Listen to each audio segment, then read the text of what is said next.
I found out my wife's girls' trip was a cover for an affair. Her shockingly cold response left me reeling. Wife has been using her annual girls' trip as an annual hall pass. My wife Gwen, 31F, and I Robert, 33M, have been together for 11 years and married for 8. We have a set of 4-year-old twins, boy and girl. Our relationship the last 3 years has been spectacular. We spend at least one night a week together on a date. We discuss everything, have long intimate conversations, and financially we are hitting full stride. Both of us have growing careers. It wasn't always this good, but never has been bad either. We have grown up together. We had a lot of the typical couple issues early on and throughout our 20s, but each challenge just seemed to bring us closer in the end. That's what makes what I found out 2 days ago so much more devastating. My wife has been cheating on me. Every June, my wife and her best friend, Scarlett, take a girls' trip. It's been a tradition they've done since they were 18. It's nothing crazy. They usually just pick a nearby touristy town and spend the weekend shopping, or laying by a pool, or doing spa treatments. Nothing too over the top.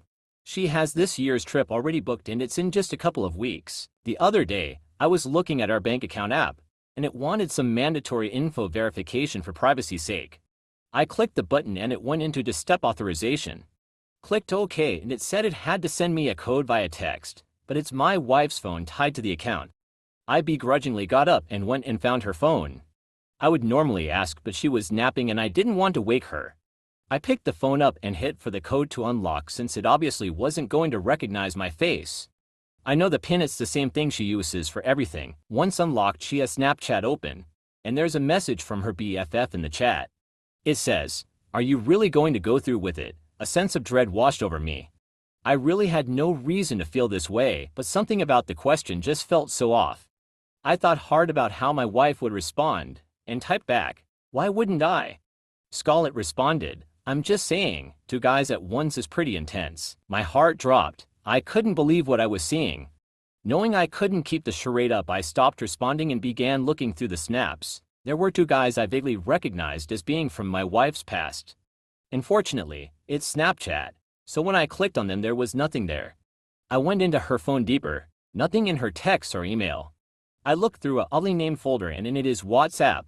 Here are the messages I was looking for. Her messaging with her old HS boyfriend Donald, 31M, making plans for their upcoming girls' trip. No smoking gun, no sex or pics, but definitely flirty. Definitely making plans to meet at the hotel, and definitely planning on him bringing his college roommate, who is also my wife's second boyfriend John, 32M. I couldn't believe she would do this. I was also wondering how long this has been going on.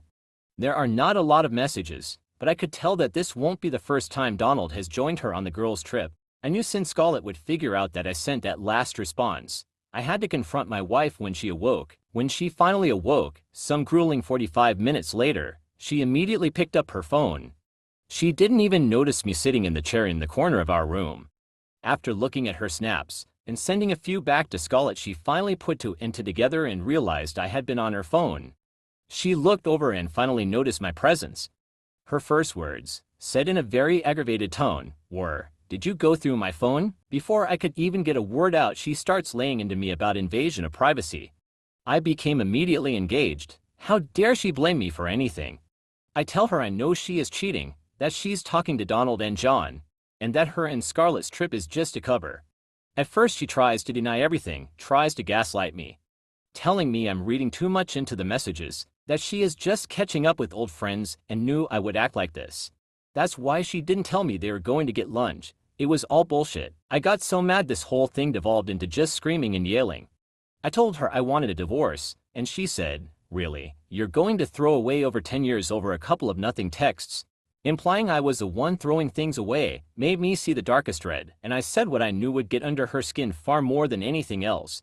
"I'm not the one throwing it away, you stupid cunt." Now I knew this would drive her crazy. She hates that word. She even gets upset when TV characters say it. I've never seen her that mad, but it worked. She totally flipped and screamed at me that she does this for us. I was mind blown by that statement, but she wasn't done. I'm paraphrasing from memory, but basically she just randomly started spouting off everything. I couldn't believe what I heard. I felt literally woozy in that moment. My chest tightened. This woman was out of her mind. I didn't say a word. I left the room, went to my car and headed for my brother's house. When I arrived, I just texted my wife, "I'm at Mickey's. Please don't message me. I need time. I've been hanging out here for 2 days just under the guise of generic marital problems. She has texted me each morning asking me to come home and talk. I responded both times, not yet. I don't know what to do. I've never been hurt so badly, or so callously. I love her, but this is too much. I plan to go back home tomorrow and try and sort this out. I don't see how we ever come back from this. Well, it's been a week, so I thought an update was due. It's not a good one, and I am beside myself with what to do. Really feel like she has me by the balls here, so a day after my last post I went home to talk to her. She started off by giving what seemed to be a truly remorseful apology. Just not for what she has been doing, but because I was never supposed to find out, and especially not find out like this. She kept going on about how she loves me and didn't want me to be hurt. There was no remorse for the cheating and some blame shifting, telling me I shouldn't have been on her phone in the first place. She told me she wants her marriage to continue. I started to speak up and she cut me off and said to just hear her out. She began this like prepared list of reasons we shouldn't divorce. I can't remember all of it, but there were basically 3 reasons and all these sub-reasons that backed them up. 1. The twins. We don't want them growing up in a broken home. They are so young and this is what they know. Neither of us wants to see them half the time. This was the only reason that I consider even remotely valid. 2. Our relationship is actually great. We complement each other, have so much fun together, rarely ever argue, and when we do it's more a discussion. We indulge each other's likes. We have sex often, just on and on. Up until a few weeks ago I would have agreed with all this completely. I tried pointing out that infidelity kind of negates all that. This is where I could see she felt no remorse and I could tell she believes all her own bullshit. She said the girls' trip is what makes all this possible. I was dumbstruck. She went on to say her yearly trip allows her to get all of it out her system. It's the reason she can be all these great things all year long. That anytime she feels a little resentment about something, or am just getting under her skin, or she doesn't feel like having sex or indulging one of my hobbies, she can always put that aside because she has this. I literally can't believe the audacity of this woman. 3. Financial stability. Wasn't much just her pointing out how much difficult it'll be with us both on our own, as we live so comfortably and get to do so much because we both are good earners. Who cares? When I finally got to speak, I told her how hurt, betrayed, and insulted I was. She did tear up and apologize for hurting me, but at no point did she apologize for the actual cheating. Sticking to the idea that I was never supposed to find out. I asked how long, and she said 10 years. That's basically our whole relationship. I began to ask for more info, but she cut me off again and said that talking about the past is just going to hurt more. She wants to talk about the future and what I needed to work this out. I told her if you want to reconcile then obviously this trip needs to end. She stopped me there and said, "No, I'm not going to stop. I'm still going this year. I got pissed and yelled, then we are done. I'm leaving and divorcing you." This is when things turned worse. She sighed and said, "No, you're not. I didn't want to do this, but you lose if you leave. We will split custody. We will split our money, but we will also split our debt, and I have more than you. Half will become yours. The house is in my family's name and is a premarital asset. Also, you don't have any proof I did anything. You saw some vague messages that are now gone. I bet you didn't send them to yourself or take pics, did you? This is a no-fault state with no infidelity clauses. You're fucked. I'll be really devastated to be without you. I don't want you to think I don't love you, but I'll move on, here in this house, with more free time. You'll move in with your mom or brother, and be miserable trying to rebuild on your own." I felt so defeated in that moment, and she could tell. I sat there just wishing I could disappear. When seeing the collapse moved in to comfort me, and I just let it happen and didn't respond at all. She started talking again, saying, "Let's just go back to the way things were. You can keep your life. I hate seeing you like this and will do everything to make you happy. You can tell yourself whatever you want for the 2 days a year I'm gone. I understand you need some time, so take it, but don't toss us away because of pride. This has been the most painful week. I don't want all this pain. I want the life I had and I guess it's on the table. But you can't just erase it. The mind movies are brutal, and the realization that she feels no guilt, that she actually sees her cheating as a good thing has my questioning everything. I feel like I can't even trust myself or my judgment because I'm the idiot who fell in love with this person. I'm still here at the house. She is love bombing me like never before, trying to initiate, making me meals, buying me stuff, complimenting. It's insane. I don't know what to do. Is it really possible to put this behind us? To just deal with it? I don't even know. No matter what happens, I lose. She wins. Well, she left this morning for her girls' trip.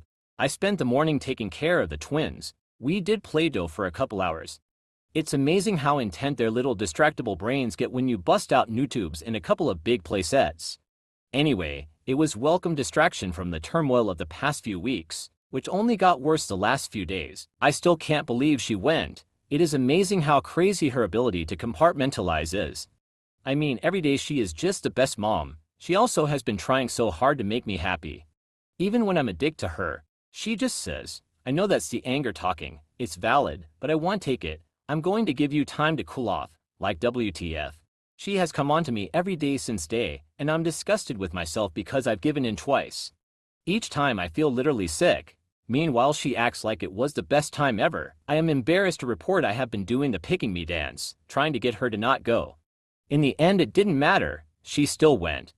To Hannibal fucking Missouri of all places, for a goddamn crap fair and to get railed by her to ex-boyfriends. Surprisingly, I have felt pretty numb today.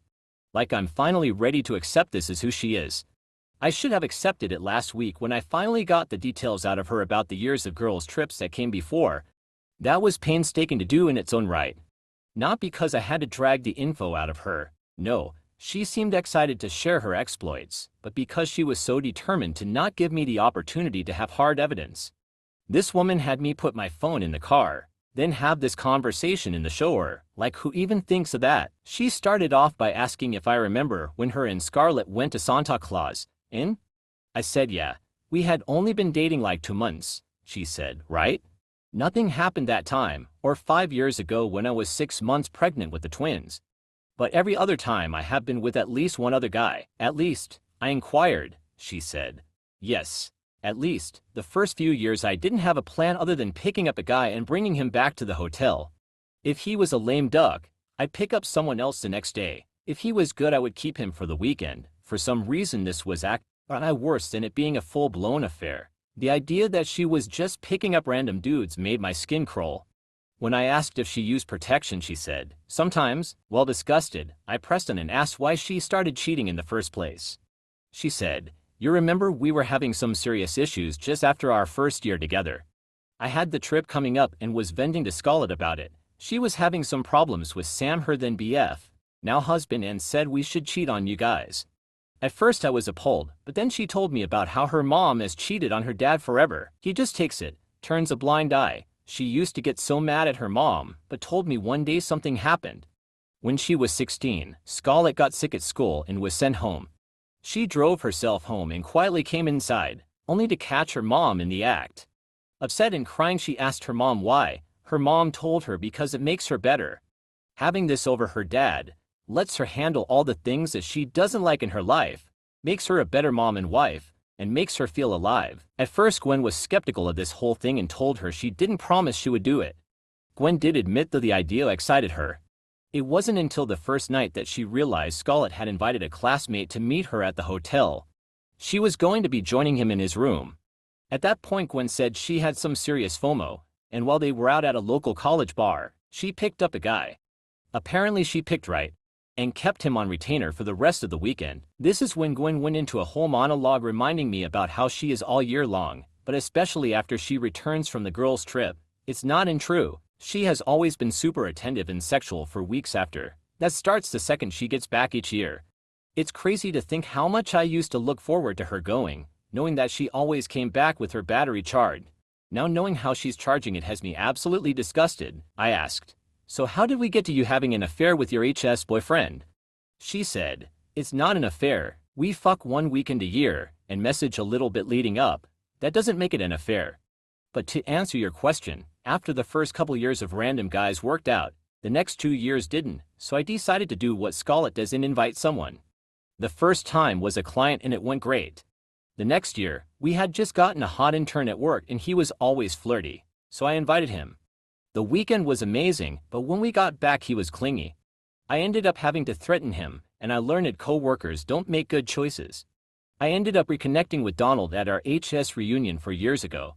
He's also married, so I knew it was safer than single guys. He had something to lose too. Don and John are still best friends. John is also married. Being with two at once has been a fantasy for a long time, so I figured why not? And just asked. I should have quit then, but I didn't. I did this pick-me dance for another week.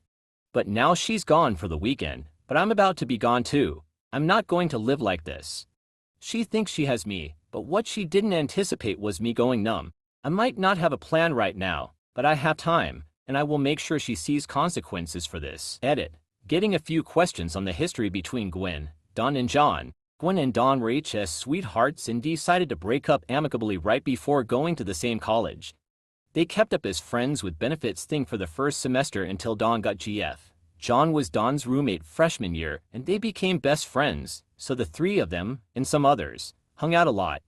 When Don got his GF, John asked if it was cool for him to pursue Gwen, and Don had no qualms with that, and they all kept hanging out until John and Gwen broke up after about a year. Shortly after that I came into the picture and she lost touch with both of them until the HS reunion. It has been a long time since I last posted, but with as many people who offered support and advice, I felt I owed you all this 1 year update. I know everyone wanted me to just divorce and move on, and I would have loved to, but I also needed her to have consequences. It took me months of researching and planning, but when I was ready I was going to make her pay for her callousness. I knew I couldn't do scorched earth. Between my state's laws, custody, the fact we both have good jobs, dumpster fire was going to be the best I could pull off. But you know what? Dumpster fire was good enough. I'll never forget the look on her face. When Gwen got back from her girls' trip she tried to be her usual loving self, tried to initiate, tried to tell me about it WTF. I played like a broken man while rejecting her. I slowly loosened up this facade, making it seem more and more like I was getting back to normal, and gradually allowed more of her affections. My whole goal was just for her to have a sense of security. I still remembered the threats she made right after day. And I'll never forget her telling me I would be the loser in all of this no matter what. Well, I wasn't going to lose. She was. Her biggest flaw was complacency. She expected everything to just tick on as normal, and she was in way too much fog to even think I would pull the shit I did. My first plan was to hurt her financially. Not a ton I could do here, but I did empty our joint savings account. I then used that money to pay off my debts, notably the car that was in my name. I also hired myself a lawyer and got him to draft papers. Right at the end I used a decent chunk to put a deposit in first months on a rental house. I figured timing everything up just right to ruin next year's girls' trip was ideal. Over the last year I have been slowly collecting any and all evidence of infidelity I could on Scarlett, Don, and John. With the cat being out of the bag, my wife was so much more lax with her phone. Before, she was somewhat guarded with it. Not suspiciously, as I always respected her privacy for the most part, but usually she was extra guarded in the months leading up to June. Now, since she thought I was so beaten down I guess, she would just leave it laying around when she showered or slept. This allowed me to get screenshots, pics, and send them to myself. I discovered Scarlett wasn't just hall passing the girls' trip, she was having a full-on affair for years. The two guys I got enough to raise suspicion with a concerned spouse, especially if there were other red flags in the relationship. So we finally got to the week leading up to this year's girls' trip. She was going to leave on Friday. Unfortunately for her, on Wednesday the foreclosure notice on the house came. She came up screaming at me asking why I stopped paying the mortgage and how this is going to destroy her credit. I took that moment to remind her that it wasn't my house. My name wasn't on it. She should remember she's the one that pointed that out last year. Needless to say, she was extremely pissed. She was raving. She was extra pissed when she went to check the savings and found out it was empty. For a few moments there, she thought she was going to hit me. She probably would have had I not been filming this whole fiasco as it went down. The best part was she had to call her parents to cover the cost of stopping the foreclosure, which the first found hilarious. She put her dad on speaker, who began ripping into me, talking about his name is still on it, and finally yelled, "Why the fuck would you do this?" I simply replied, "Because your daughter likes to fuck other guys." She screamed at me, "You're such a fucking asshole." She turned at that point and went out of the room to deny what I just said, which couldn't have been more convenient. I took the chaos as my cue to send the infidelity evidence I had collected to the other spouses. Feeling content in my efforts so far, I went ahead and scooped the twins up and headed for my mother's house. We had a nice time. Gwen was blowing my phone up about the house. It was unfortunate she figured out I had stopped paying on her car too. It likely would have gotten repoed any day. The craziest part was she just could not fathom why I would do this. Kept asking me, wasn't she good enough? How could I do this? Why am I being so cruel? When I finally responded, it was because I came to realize just how far gone she was. She was literally the definition believing your own bullshit. I told her, "You cheat on me every year. You were gonna do it again." I turned my phone off for the rest of the night. I returned home after work the next day. She confronted me right at the door. I apparently ruined Scarlett's marriage. Samuel had left and told her he wanted a divorce. I guess she is especially fucked because they had a prenup. Don't really know the details on that. Gwen had also gotten an angry and threatening call from Don's wife, so I guess everyone got my emails. Well, not totally sure. No word from John yet. She clearly wanted to fight with me when I got there, but I wasn't having it. I've had a year to process the loss of this marriage. I'm done. When I pulled out the divorce papers and served her, she melted into the floor, totally defeated. I had no comfort to give. I just gathered my go bag and returned to my mother's. That was a week ago. She has been begging me to come back, to work this out. She is finally promising to stop the girls' trip, but it's definitely too little too late. I got her together enough to work out a custody situation for the twins. That's really all that matters. As long as we can raise two decent humans, I'll be happy to co-parent. As for me, I feel like a new man. I got into the house while she was gone and got more things for my new house. I bought the twins new rooms with some money I had been setting aside to do so. The divorce will take time. I'm worried she will contest it, but I'll cross that bridge when it comes. For now, I'm just going to try and enjoy each day, and maybe plan a boys' trip. I can't believe 8 years have gone by. I had all but forgotten about my posts when I hit the Facebook Reels, and a robot voice started reading my story to me. That got my feeling nostalgic, and I decided to give an update for you lifelong Redditors who might remember me. Donald's wife Leslie went absolutely nuclear. She was ASHM, and when she got my email, I guess it was the confirmation of her suspicions. After initially lashing out at Gwen, I guess she realized Dawn was the real villain in her story. She dug in at that point and found other affairs, as well as thousands of dollars spent on OnlyFans over the years. She got the right judge for her, and Dawn was ordered to pay alimony and child support.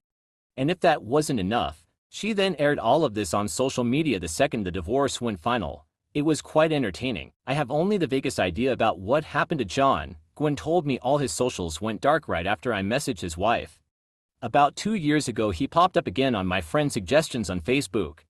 I clicked on his profile and he appeared to be single and living about 1,500 miles away. Scarlett was divorced immediately. She also cut out Gwen, blaming her for being found out. If they didn't have so many other mutual friends and acquaintances, I'd probably be in the dark, but instead have the whole pitiful story. Her prenup had an infidelity clause, so she was only entitled to a quarter of what would have been standard in a divorce. He also figured out who her AP was and outed him to his wife. That led to their divorce. Scarlett and the other guy apparently went official after this, and she ended up pregnant about a year in. Surprise, surprise, they are miserable. He still cheats, just now on her instead of with her. She has put on a lot of weight, and those mutual friends report she is just a shell of her former self, but won't leave because this has to work or it was all for nothing. Now to Gwen. She did try to contest the divorce at first, but that didn't last long and she signed off. The whole process took about 6 months.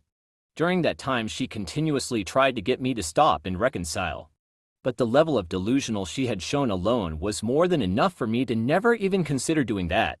While the twins have always said she was wonderful when they were with her, I know that when she was on her own, she ended up in a pretty self-destructive cycle, drinking and partying, that often ended in her contacting me to work things out. This hit a high point when Kate, my now wife, and I went official. One night she had too much to drink and drove, wrecked her car, and had several broken bones and required extensive physical therapy, in addition to the legal issues she was now in. The wreck did serve as wake-up call and she finally started therapy. The therapy has been great for her, and she has actually dealt with her narcissistic behaviors and delusional ideals. It took a couple of years, but she actually genuinely apologized for her infidelity and recognized that she wasn't doing this for us. She has been great co-parent since, and we are pretty friendly with each other. Twin birthdays and event are often done together now without any drama. Gwen met a guy like 3 years ago, and they are in a poly relationship, which was the least shocking revelation I have ever had. They got married a year ago, but she still has her boyfriend of 2 years, and yes, sometimes all of these people are at the same event at the same time. They've learned to just roll with it. Her asshole dad, Gary, however, hasn't, and has essentially cut Gwen and twins out of his life. My former mill wasn't having it and divorced the old bastard. He is now an angry, bitter, lonely old drunk. As for me, I'm doing great. Once the divorce went final, I had every intention of worrying myself across the whole city. I got the apps and matched quickly with a few women. I went out with Kate, now 37F, who was in a similar recent divorce situation and was looking to just enjoy some freedom. First date went great. She stayed the night at my place. Then we ended up spending the next day together, then kept messaging through the week. She canceled a date with someone else so we could spend the next weekend together. I ended some conversations with the other women I'd matched with. Then we both dropped the apps. Next thing we knew, we have been in a relationship for almost 8 years, married for 6 of those with a 3-year-old daughter. So while our plans of playing the field didn't pan out, things still turned out pretty well. Don't know that I'll ever update again. Thanks once more to all those who read my story, offered advice and well wishes. Who would have ever thought that simply checking a bank account could cause at least 6 divorces, a poly relationship, and me being a 42-year-old toddler dad? But I guess that's life for you.